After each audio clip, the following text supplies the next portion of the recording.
नमस्कार दोस्तों, स्वागत है आपके अपने यूट्यूब चैनल ज्ञान फॉर एग्जाम में। आपके लिए जो लूसेंट समान ज्ञान का एग्जाम का बूस्टर डोज सीरीज चलाया जा रहा था, जिसके अंतर्गत अब भारतीय अर्थव्यवस्था को शुरू कर दिया गया है। भारतीय अर्थव्यवस्था यानी इकोनॉमिक्स, जो कि हम लोग एक बेहतरीन तरीके से इसको पढ़ रहे थे और पढ़ाना भी शुरू किया है। एक क्लास हो चुका है, आज हमारा ये दूसरा क्लास होगा। और आपको बता दूं कि जब अगर आपने पहला क्लास देखा होगा तो उसमें हमने बहुत सारे पॉइंट को छोड़ दिया था, क्योंकि वो हमारे एग्ज़ाम ओरिएंटेड नहीं था, ठीक है। इसलिए हमने उसमें से बहुत सारे पॉइंट को छोड़ करके आपको वही सारे पॉइंट हमने इस बताया है, समझाया, जो हमारे एग्ज़ाम में पूछे जाते हैं। क्योंकि ये बूस्टर्ड डोज है तो ये इसमें से छाट करके ही आपको पढ़ाना हमने बेहतरीन समझा। फिर भी अगर आपको लगा होगा कि नहीं इसको एक एक लाइन पढ़ना चाहिए था, तो आप हमें कमेंट में ज़रूर बताएंगे, अपना विचार ज़रूर देंगे। हम लोग 2 चैप्टर कर लिए थे पहले वीडियो में, और उसके बाद ये सभी जो सूचकांक है ये सभी आपका जो दिया गया था वो करेंट से संबंधित था, इसलिए इसको भी हम लोगों ने डायरेक्टली पूरे पेज को छोड़ दिया था। बाकी रह गया हमारा यहाँ पर जो अभी हम पढ़ेंगे वह है हमारा राष्ट्रीय आय से संबंधित। तो आज हम लोग राष्ट्रीय आय पढ़ेंगे, तो हमारे साथ बने रहिएगा। वीडियो पसंद आता है तो लाइक शेयर कमेंट करेंगे। आप भले आप कुछ करो ना करो, ये वीडियो आप डेली देखा कीजिए, आपको ये चीज़ें हम बेहतरीन ढंग से समझा देंगे। आप 1-2 मिनट में आप गेस नहीं कीजिएगा वीडियो को, आप वीडियो 10 मिनट 15 मिनट देखिए, उसके बाद आपको लगेगा कि हाँ हम किसी क्लास में जा कर के पढ़ें, ऐसा फीलिंग आएगा। बस आप हमारे साथ यूँ ही बने रहिए। आइए देखते हैं, तीसरा चैप्टर है हमारा राष्ट्रीय आय। 2 चैप्टर हम लोग कल पढ़ चुके थे, तीसरा है राष्ट्रीय आय।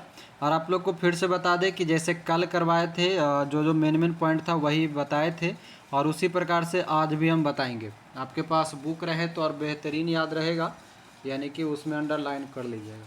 इसमें बहुत सारे लाइन कथन बहुत कुछ दिया है, मगर उससे हम लोगों को हमारे वनडे एग्ज़ाम के लिए कोई ख़ास ज़रूरत नहीं है, इसलिए हम इसमें भी बहुत सारे पॉइंट को छोड़ करके आगे बढ़ेंगे।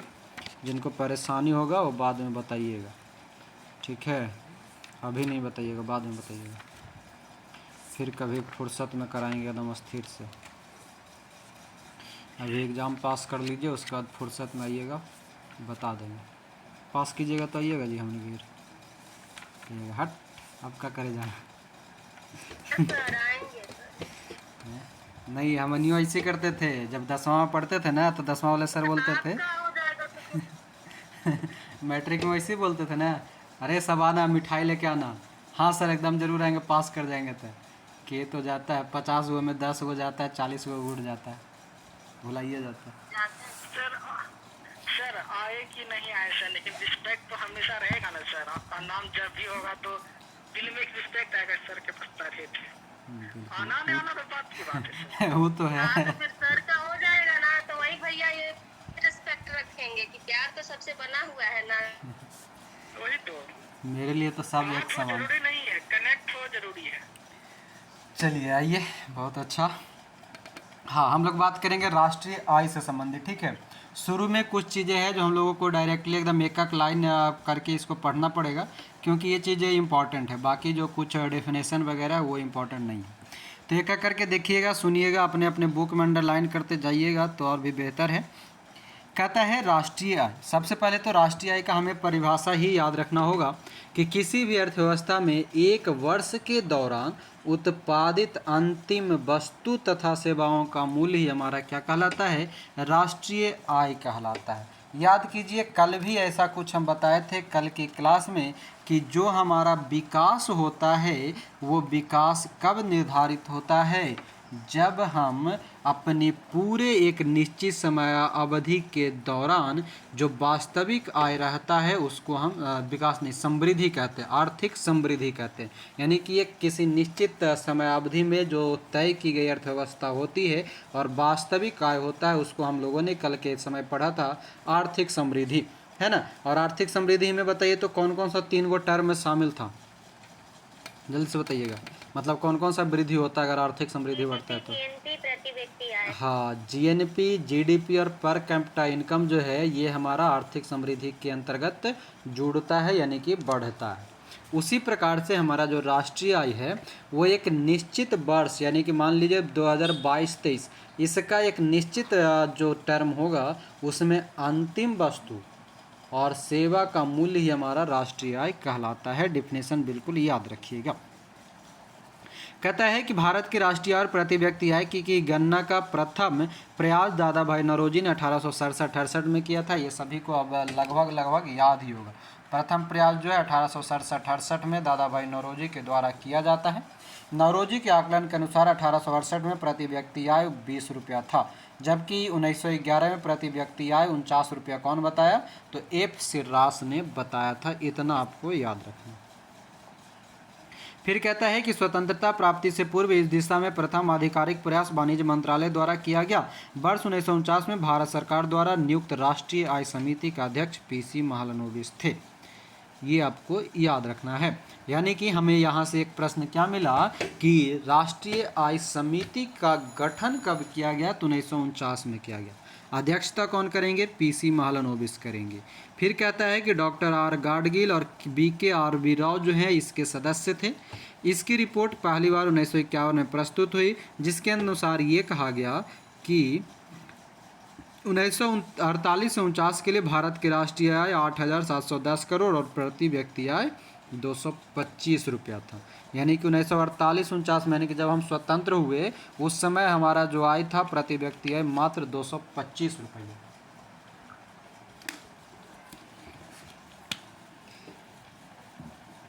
ठीक है, तो ये वाला यहाँ पर जितने भी डाटा है वो पूरा याद रखना होगा। ये 225 भी याद रखना होगा, उधर 49 याद रखना होगा और 20 भी याद रखना होगा, तीनों याद रखिएगा। नोट में क्या दिया है कि वित्त मंत्रालय भारत में राजकोषीय नीति तैयार करती है, ये भी याद रख लेना है। भारत की राजकोषीय नीति कौन रखेगा? वित्त मंत्रालय। अब देखिए, कहता है कि भारत में राष्ट्रीय आय के आंकड़े वित्तीय वर्ष 1 अप्रैल से 31 मार्च पर आधारित हैं। भारत में सांख्यिकी विभाग के अंतर्गत केंद्रीय सांख्यिकी कार्यालय यानी कि CSO, जिसे हम सेंट्रल स्टैटिस्टिक्स ऑफिस कहते हैं, इसकी स्थापना 1951 में हुई थी। यानी क्या कह रहा है? CSO की स्थापना 1951 में हुई थी। राष्ट्रीय आय के आकलन एवं प्रकाशन के लिए उत्तरदायी होता है। प्रश्न पूछा है अभी हाल फिलहाल में ग्रुप D में ये, ठीक है, पहले दिन हमारी पूछा था कि राष्ट्रीय आय का जो आकलन है वो अब कौन करता है। अब मतलब कौन करता था ऐसा कुछ था, अब तो वर्तमान में NSO बन गया है, उसके बारे में आगे चर्चा आएगा। तो CSO करता है यानी कि करता था, ठीक है। और CSO की स्थापना कब हुई? 1951 में हुई। इसका कार्य क्या है? तो राष्ट्रीय प्रतिदर्श सर्वेक्षण कार्यालय nation sample survey office NSSO केंद्रीय सांख्यिकी संगठन की मदद करता रहा है। यानी कि CSO जो है NSSO की मदद करता है। पूरा नाम याद रखिएगा दोनों का। लेकिन क्या हुआ कि 2019 ईस्वी में केंद्र सरकार ने NSSO और CSO को मिलाकर के एक नाम दे दिया और क्या दिया? विलय करके क्या किया? सांख्यिकी और कार्यक्रम कार्यान्वयन मंत्रालय के अधीन राष्ट्रीय सांख्यिकी कार्यक्रम नेशनल स्टैटिस्टिकल ऑफिस NSO बना दिया। CSO NSSO मिलकर के NSO बन गया है। देखिए NSO क्या कहता है?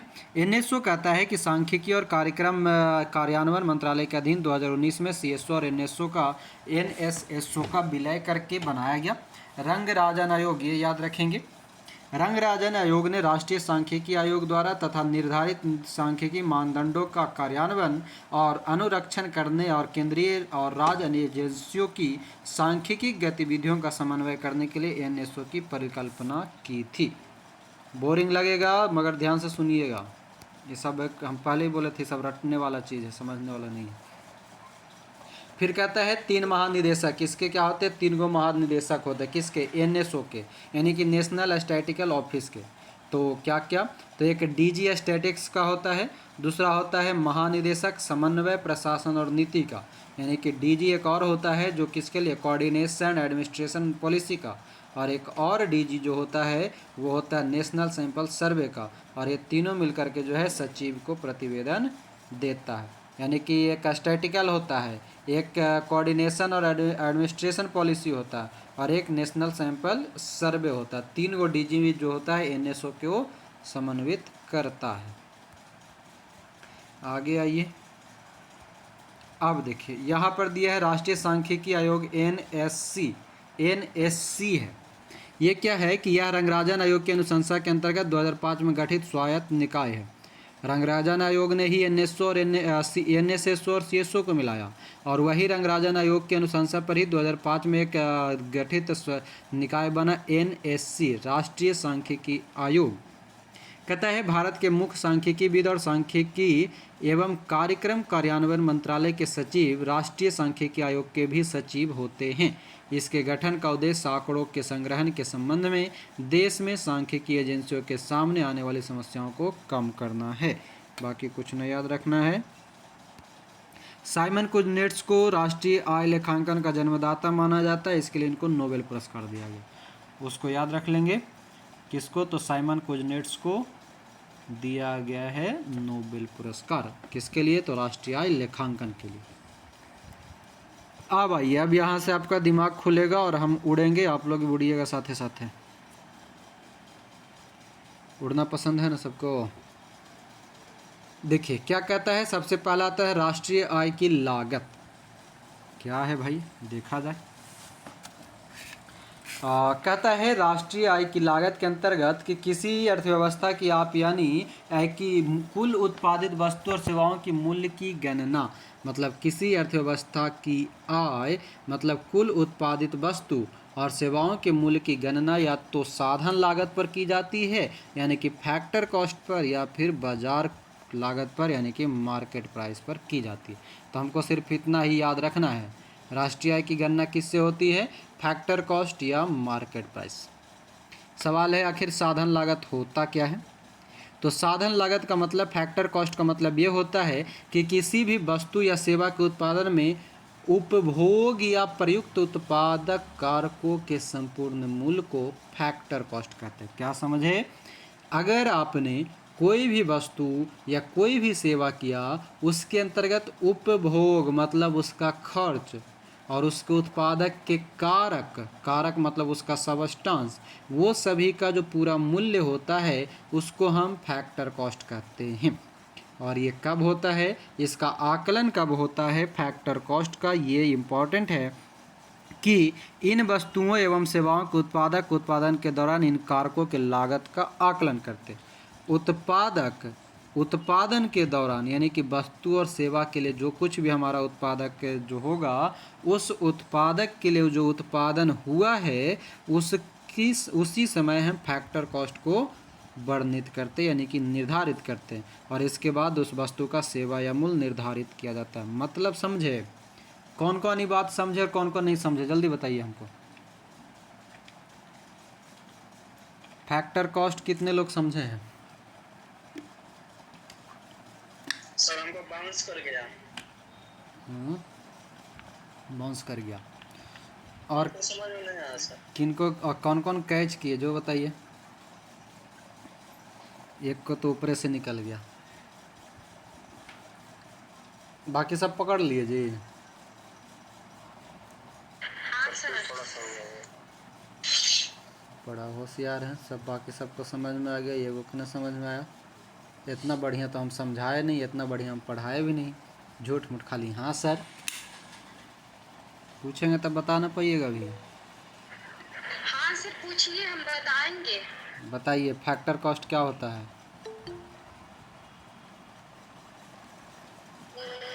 सर एग्जाम्पल जैसे देते हैं। हाँ एग्जाम्पल से बताइए ना। सर जैसे कोई बिस्किट बन के आता है तो हम जो खरीदते हैं, तो वो जो बिस्किट बनता है वो उसके लागत को ही साधन लागत बोलेंगे। जो बनाएगा बिस्किट, उसमें सब कुछ लगेगा, कच्चा माल लगेगा, श्रम लगेगा, किराया लगेगा, बिजली लगेगा। उसके बाद जब वो बन जाएगा पूरा बिस्किट का पैकेट, उसको उसी को हम शायद बोलेंगे फैक्टर कॉस्ट। शायद बोलेंगे या कंफर्म बोलेंगे? सर कंफर्म ही बोलेंगे। उसी का जो जितना खर्च हुआ उसको बनाने में, उसी लागत को हम साधन लागत बोलेंगे या फैक्टर कॉस्ट। अच्छा, इकोनॉमिक्स का स्टूडेंट हैं क्या जी? नहीं सर है तो नहीं, लेकिन सब पढ़े, खुद से भी पढ़ लिए एक बार, तो हमको लगा ऐसा ही होगा। चलिए हाँ सही है, एक बार इनके लिए ताली हो जाए, बड़ा बढ़िया समझाई है। Yes sir. गले से सब ताली बजाइए, ताली बजाइएगा, थाली नहीं पीटिएगा। बजा दिए सर। नहीं सर, थाली आपके लिए ना बजाएंगे हम लोग थाली सर। चलिए, बड़ा बेहतरीन हाँ बेहतरीन समझाई हैं। सर वो गेट की ताली नहीं बजाए हैं। नेताजी लोग नेताजी के काम में खाली ताली बजाते हैं। नेताजी के काम का होता है अपना भीड़ जुटाना। पब्लिक अगर मरता रहेगा तो थोड़े देखने आता है पब्लिक को। नेता का काम है अपना वोट ले लेना। नहीं सर। सर पब्लिक नहीं को सर, पब्लिक को बेवकूफ़ बनाना। वही नेता सत्ता में रहेगा तो कुछ नहीं याद रहेगा, जब सत्ता से बाहर जाएगा तो सब नानी दादी फलाना ढेकाना सब याद आने लगेगा। नेता सब होवे करता है, दल बदलू। छोड़िए, हम लोग पढ़ते हैं। आइए फैक्टर कॉस्ट समझिएगा। सीधा सा सिंपल सा एग्जांपल वो बता दिए। मतलब ये है कि कोई भी सामान आप बना रहे हैं ना, तो कोई भी सामान बनाने के लिए आपको कच्चा माल लगेगा।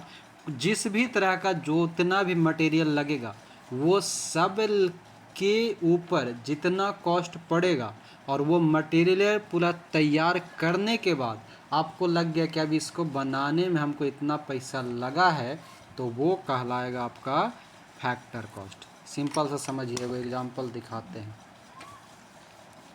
छोटा सा एग्जांपल दिखाएंगे। ये पानी की बोतल दिख रहा है, हाँ या ना? सर पानी की बोतल दिख रहा है। अगर सिंपल सा ही खाली बोतल जो है इसको बनाने में सोचिए, मान लीजिए कि ये पूरा बोतल आता है शायद 20 रुपये का, 1 लीटर वाला है ना, 20 रुपये का आता है, ठीक है। ये प्लास्टिक जो ये डब्बा है, ये डब्बा का दाम ज़्यादा से ज़्यादा 5 रुपया होगा, बनाने में कॉस्ट पड़ा होगा। 2 रुपया पकड़ लीजिए इसका ढक्कन, मतलब ये पूरा डब्बा मिला करके हम पकड़ लेते हैं 10 रुपया, ठीक है। उसके बाद ये रैपर भी लगाया होगा, उस सब 10 रुपये में हम शामिल कर दिए। 5 रुपया का वो पानी लगा भरा होगा, ठीक, मतलब पानी सफाई वगैरह सप्लाई जो करता है उसके कारण। टोटल ये डब्बा जो है पानी सहित 15 रुपया का हो गया, है ना। Yes sir. टोटल 15 रुपया का हो गया। अब बाकी रह गया कि अब उसको प्रॉफिट भी तो चाहिए, काहे कि उसके पास वर्कर काम कर रहा है। तो वो क्या करेगा, ये पूरा कच्चा माल को उत्पादित कर दिया, पूरा सब कुछ शामिल कर लिया।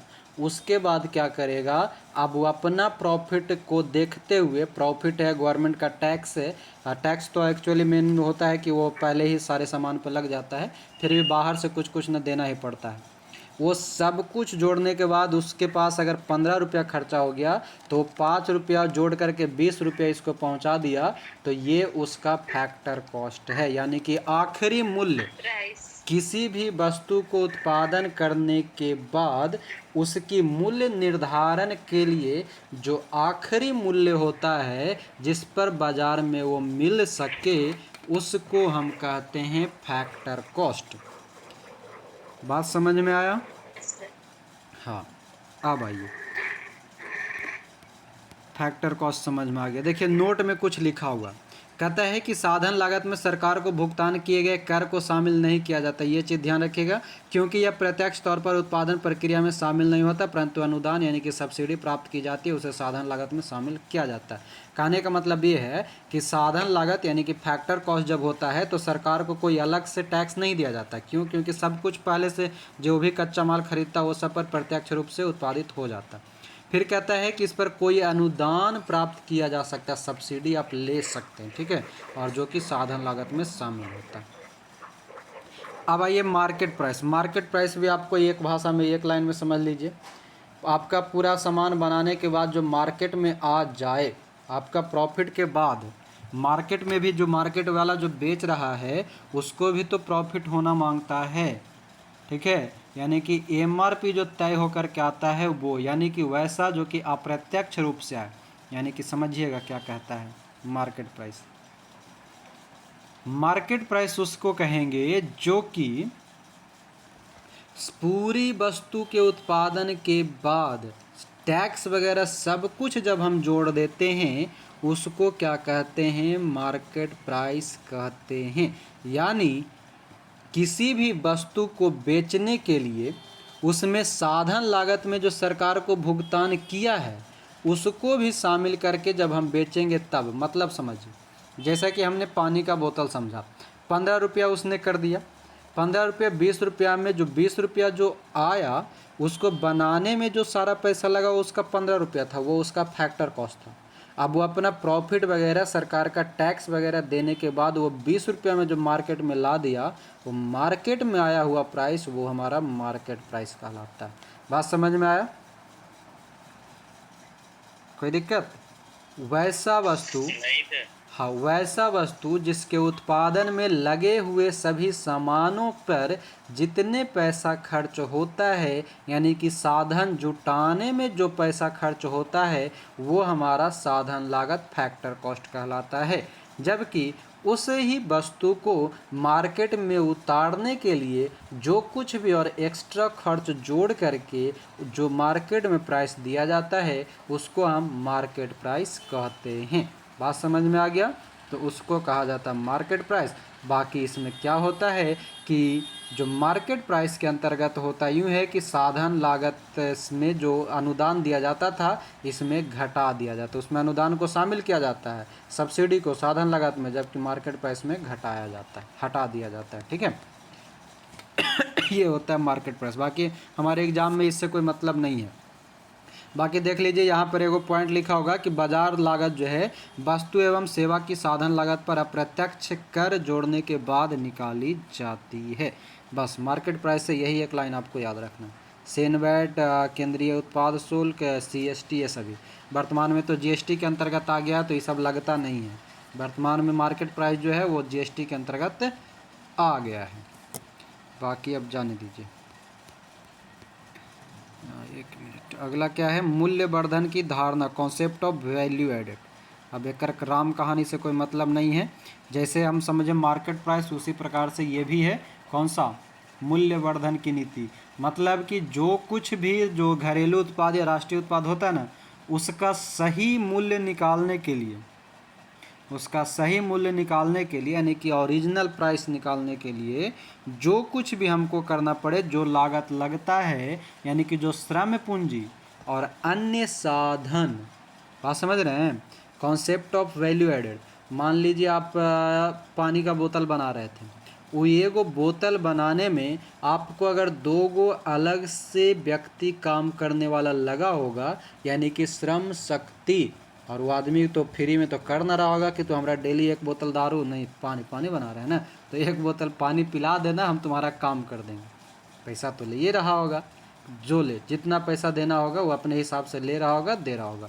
तो जो श्रम शक्ति को भी जब हम शामिल कर लेते हैं और अन्य साधनों का जो योगदान, यानी कि कुछ ना कुछ मशीन रहता होगा, कुछ और भी मशीन रहता होगा, सब कुछ जब हम जोड़ जाड़ के उस पर अब कहते हैं कि ना इतना में अब हमको इतना रुपया प्रॉफिट हो जाएगा, यानी कि हमारा घर परिवार कंपनी फैक्ट्री सबको दे ले करके इतना हमको प्रॉफिट हो जाएगा, उसको कहते हैं वैल्यू एडेड, यानी कि कॉन्सेप्ट ऑफ वैल्यू एडेड। किन्हीं को कोई दिक्कत है तो जल्दी से बताएंगे यहाँ पर भी। बाकी हम एक किताब के राम कहानी नहीं पढ़ेंगे, बता दे रहे हैं पहले। वैल्यू एडेड समझ में आया? आया ना? सबके नींद आ गया का जी? जी सर आ गया। हाँ आ गया। वैल्यू एडेड सीधा सा एक लाइन में ये समझ लीजिए कि आपके सामान पे वो सब कुछ जो जितना भी आपको लगता है कि हम इतना में हमारा इतना प्रॉफिट हो जाएगा, उतना ऐड कर लीजिए, वो आपका कहलाता है मूल्यवर्धन धारणा, कॉन्सेप्ट ऑफ वैल्यू एडेड। बाकी और एरा में का है और से हमारा ना मतलब है। ये वो नीचे देखिएगा नोट में लिखल होगा, जहाँ पर लिखल होगा कि उत्पाद कर केंद्र एवं राज्यों के अप्रत्यक्ष कर है, वो आपका डायरेक्टली मतलब टैक्स से संबंधित है और कुछ नहीं। और देखिए वो क्या है कि भारत जो है आधिकारिक तौर पर राष्ट्रीय आय की गणना साधन लागत पर किया करता था, लेकिन जनवरी 2015 में केंद्रीय सांख्यिकी संगठन CSO द्वारा राष्ट्रीय आय की गणना बाजार मूल्य पर की जा रही है, जो वास्तव में बाजार लागत पर ही है। यानी कि वर्तमान में राष्ट्रीय आय हम किस पर गणना करते हैं? मार्केट प्राइस पर करते हैं, ये याद रखिएगा। और सकल मूल्यवर्धन यानी कि ग्रॉस वैल्यू एडेड GVA के उत्पाद करों को शामिल करने के बाद बाजार मूल्य ज्ञात किया जाता है। बात समझ गए? वर्तमान में राष्ट्रीय आय हमारा मार्केट प्राइस पर निकाला जाता है। 2015 से पहले मार्केट प्राइस पर नहीं, फैक्टर कॉस्ट पर निकाला जाता था, और 2015 के बाद CSO ने बताया कि राष्ट्रीय आय को मार्केट प्राइस पर निकालो, तो वो हो गया ख़त्म। अब आगे आइए, अब कहता है चालू एवं स्थिर कीमतों पर राष्ट्रीय आय। हम ये सब ना पढ़ाएंगे, हम बता दे रहे हैं पहले, खाली आइए जहाँ जहाँ पर बोलते हैं वहाँ पर जल्दी से अंडरलाइन कीजिए, पागल बनाने वाला काम है ये सब। देखिएगा, पहला है चालू कीमतों पर राष्ट्रीय आय। चालू कीमत पर राष्ट्रीय आय में कुछ नहीं करना है कि जब हमारा राष्ट्रीय आय जो है ना प्रचलित बाजार में से के अनुरूप है, बाज़ारों के अनुरूप जब हम मूल्य को माप लेते हैं उसे कहते हैं चालू कीमत। मतलब मार्केट में कितना भाव चल रहा है, ठीक ना। अब एगो मतलब एक दर्जन केला खरीदेला है तो एक जगह पे 15 रुपया, एक जगह पे 20 रुपया, एक जगह पे 17 रुपया। तब हमको आइडिया लग गया कि 15 से 20 के रूप में मार्केट में केला मिलेगा। अब मिलेगा तो और ये कहेंगे चालू कीमत। मतलब जो रनिंग में है, डेली हमेशा उसी रेंज में मिल रहा है, उसको बोलते हैं चालू कीमत, है ना। और कहता है चालू कीमतों पर राष्ट्रीय आय को मौद्रिक आय भी कहते हैं। ये हमारे एग्जाम के लिए इंपॉर्टेंट है, उसको खाली अंडरलाइन कर लीजिएगा। यानी कि मौद्रिक आय किसको कहेंगे, तो चालू कीमत पर जो राष्ट्रीय आय होता है उसको। अब देखिए दूसरा कहता है स्थिर कीमत पर राष्ट्रीय आय। स्थिर कीमत पर मतलब ये है कि एक लेखा वर्ष मतलब हमारा जो अप्रैल से मार्च के बीच में चलता है, अप्रैल से मार्च है ना, हाँ, 1 अप्रैल से 31 मार्च के बीच में। तो जो लेखा वर्ष होता है ना, उस दौरान जो राष्ट्र में जो है सामान्य नागरिकों द्वारा उत्पादित समस्त अंतिम वस्तु और सेवाओं को जो होता है उस पर जो आधार मूल्य, मतलब ये कि पूरे एक साल में किसी भी वस्तु पर कितना आया कितना गया उससे मतलब नहीं है।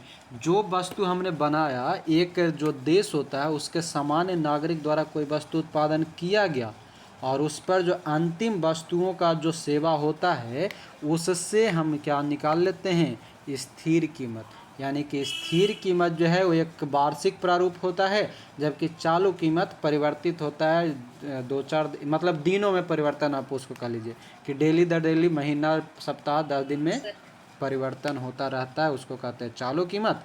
जब प्रोडक्ट मिलता है, ज्यादा मिलता है तो मिलता है मार्केट में आसानी से, नहीं तो उसका प्राइस भी बढ़ जाता है सर, जब वो हाँ, कम मिलता है। वही मतलब मार्केट में क्या बोलते हैं, सामान कम गया तो रेट बढ़ जाएगा, रेट बढ़ गया तो सामान कम जाएगा, ऐसा वैसा जो होता है उसको कहते हैं, उसको कहते हैं चालू। और जो स्थिर रहेगा 1 साल पूरा उसको कहते हैं स्थिर कीमत। और कुछ नहीं, बाकी देखिए क्या कहता है कि आधार वर्ष जो होता है उसके अनुरूप निकाला जाता है और इसे ही वास्तविक आय कहा जाता है। यानी कि वास्तविक आय जो है हमारा राष्ट्रीय आय वो कहाँ से निर्धारित होता है, तो स्थिर कीमत पर।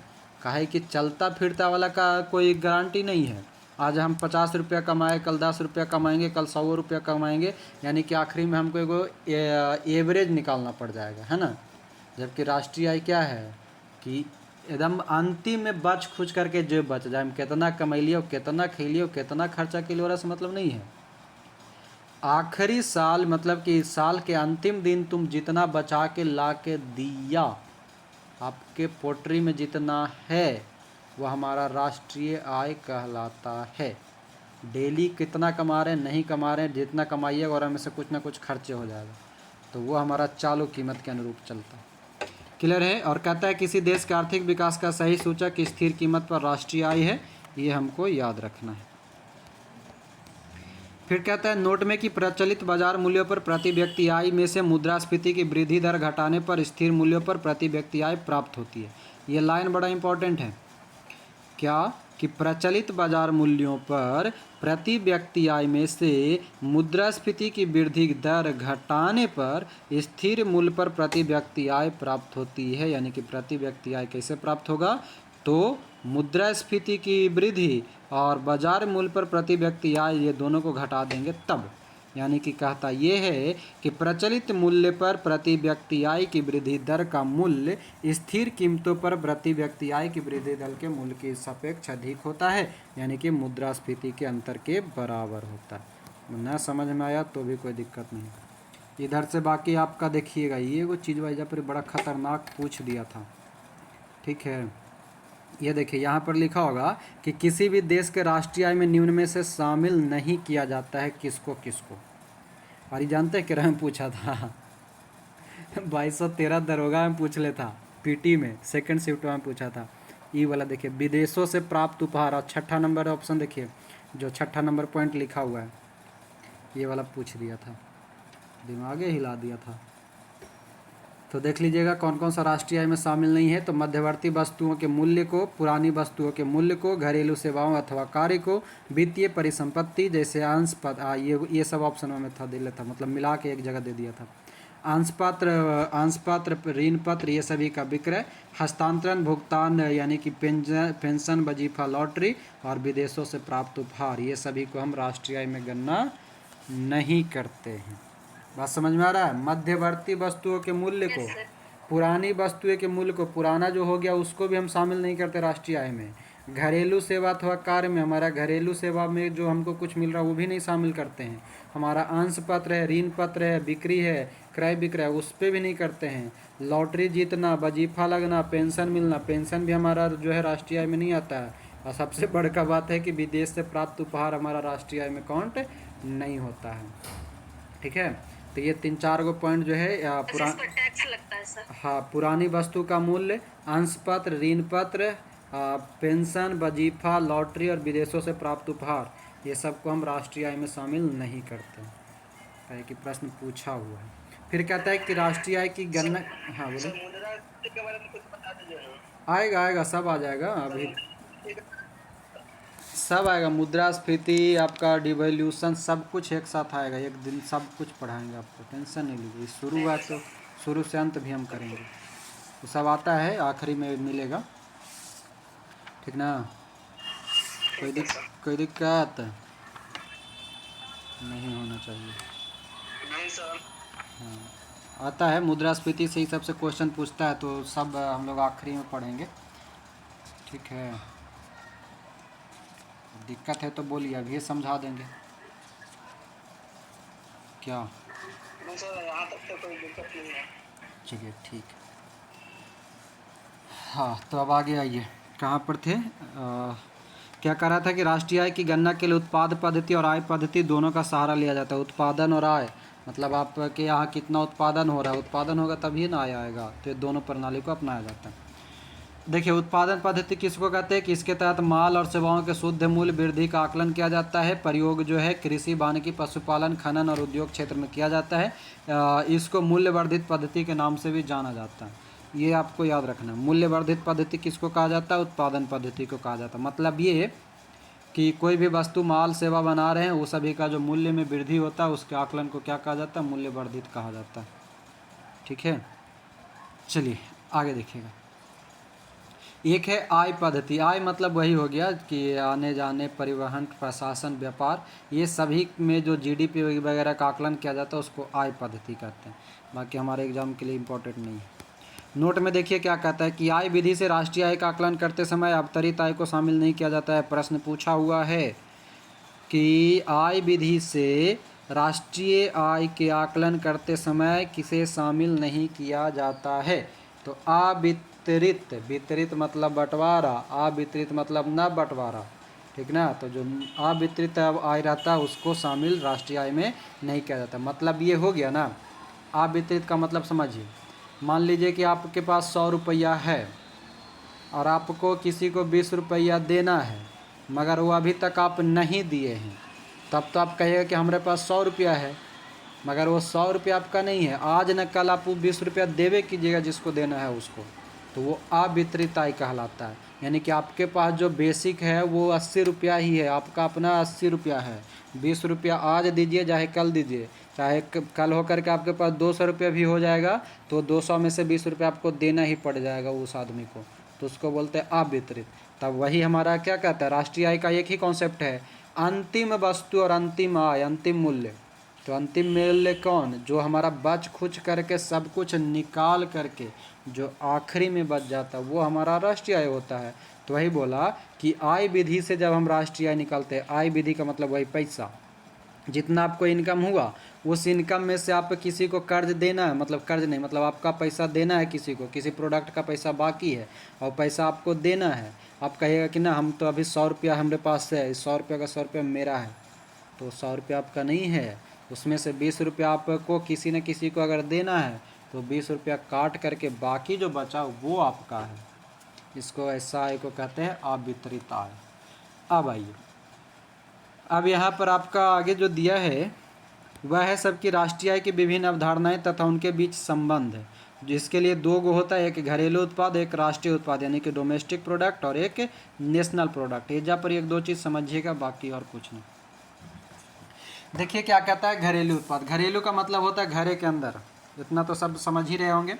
मतलब कि किसी देश की आर्थिक सीमा में स्थित निवासियों तथा गैर निवासियों द्वारा, ये पॉइंट ध्यान रखना, आवास निवासी तथा गैर निवासी, गैर मतलब पराया, पराया मतलब बाहर वाला, मतलब जो भारत का नहीं है, ठीक ना, उससे जो अर्जित आय होता है उस आय को हम घरेलू उत्पाद कहते हैं, ठीक है। जबकि दूसरा होता है राष्ट्रीय उत्पाद। राष्ट्रीय उत्पाद में किसको शामिल करेंगे, तो इसमें करते हैं कि किसी देश की आर्थिक सीमा के भीतर तथा बाहर निवासियों द्वारा अर्जित आय को राष्ट्रीय उत्पाद या सकल राष्ट्रीय उत्पाद कहते हैं। मतलब ये समझिए, सिंपल सा बताते हैं। घरेलू उत्पाद, घरेलू उत्पाद का मतलब ये है कि आपका जो भारत का ये लिया जाए, हमारा जो सीमा है, यानी कि भारत जो है, भारत में रहने वाले सभी निवासी और गैर निवासी, गैर निवासी का मतलब किसी अन्य देश का वासी, छोड़िए भारत को छोड़ दीजिए, हम बताते हैं। मान लीजिए कि आपका घर है, ठीक, आपके घर में एक आदमी कोई कमाने वाला है, ठीक है, एक आपका कोई मौसेरा फुफेरा चमेरा ममेरा कोई भाई आकर के आया, ठीक, आपके यहाँ, वो भी कुछ ना कुछ कमा रहा है। मान लीजिए आप भी 100 रुपया कमा रहे हैं, आपका ममेरा चमेरा मुमेरा फुसेरा जो भी है फुफेरा, वो भी अगर आपके पास 50 रुपया कमा करके आपके घर में दे रहा है, तो टोटल आपके घर का इनकम जो है वो कितना, क्या रुपया होगा जी, बोलिए जल्दी। दोनों का जोड़ देंगे सर। दोनों का जोड़ देंगे, यानी कि 150 रुपया, यानी कि आपका घरेलू इनकम कितना है, 150 रुपया। बात समझ गए। अब दूसरा समझिए राष्ट्रीय उत्पाद क्या होता है। मान लीजिए आपका घर हुआ, ठीक, आप अपने घर में एगो भाई हैं, मतलब 2 गो भाई हैं, एगो भाई भी अपने घर में कमा रहे हैं, अपने घर में कमाए 100 रुपया, एगो आपका भाई जो है पड़ोस के यहाँ कमा रहा है, उसके यहाँ भी वो कमाया 100 रुपया, ठीक है, पड़ोसिया के यहाँ 100 रुपया कमाया, तो भैया तो आप ही का है, रिटर्न तो वही घरवा में आएगा ना, कि पड़ोसिया के यहाँ रहेगा, नहीं ना। तो जब रिटर्न वही घर में आएगा, यानी कि उसका पूरा पैसा भी उसी घर में आएगा जिस घर का है वो, तो 100 रुपया पहिल का भैया जो घरवा में रह के कमा रहा है, और 100 रुपया दूसर का भैया जो दूसरे के यहाँ से कमाया था, वो दोनों तो आएगा एक ही घरवा में, काहे कि एक ही मैया पापा के है, और एक ही मैया पापा के है, मतलब मम्मी पापा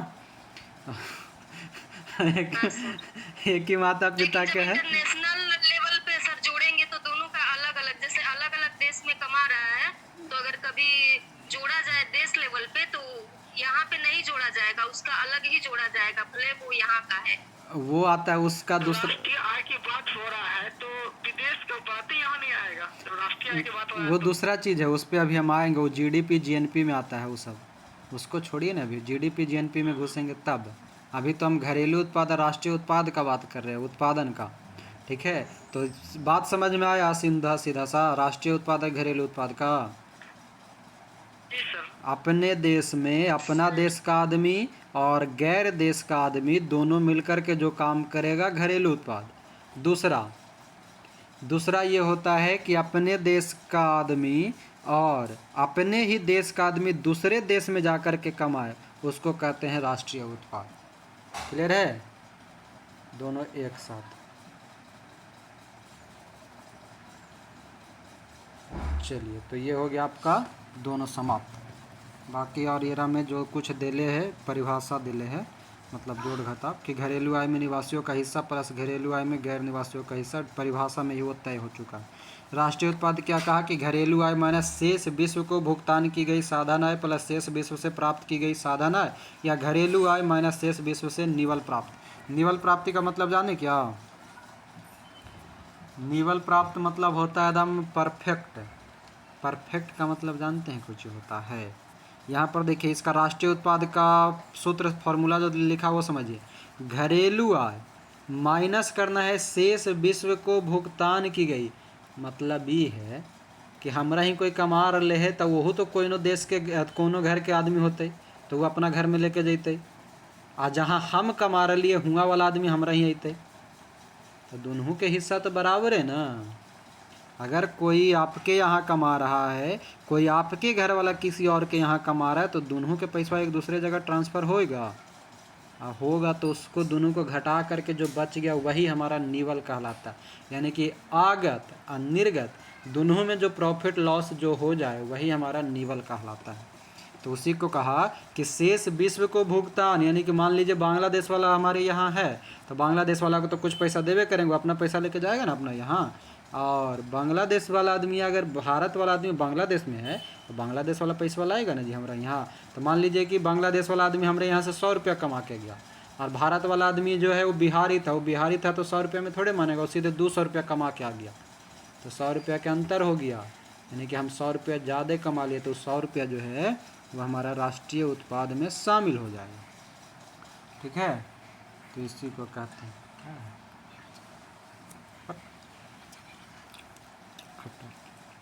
चलिए ठीक है, तो ये हो गया। अब आइए जीडीपी, जो बात कर रहे थे नेशनल इंटरनेशनल वाला। जीडीपी का तो पहले पूरा नाम याद रखिए, ग्रॉस। इसका मतलब सर यही ना हुआ सर? किसका मतलब? सर